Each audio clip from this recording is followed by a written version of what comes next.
Hey guys, today we are going to learn how to fill in this missing portion of the base of this metal statue using content aware fill to make it look like this. So let's go. Let's open up the layers panel. Now we duplicate this layer using Command J. Let's rename this layer to content aware fill.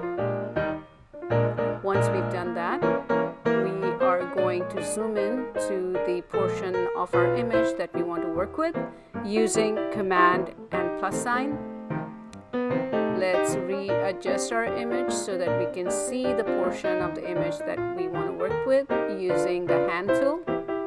Now, using the selection tool, highlight the portion that we want to replace using the content aware fill. Now we have done that, we are going to go to Edit, Content Aware Fill.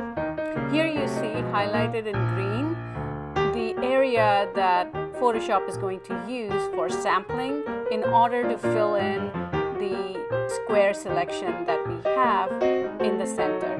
So let's just clean out all of this selected area and just leave a small area for it to sample from, which is very close to what we might want it to look like.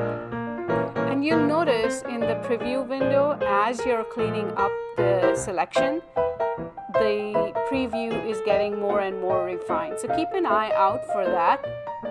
All right, it's looking good now. Let's output to the current layer and let's click on OK.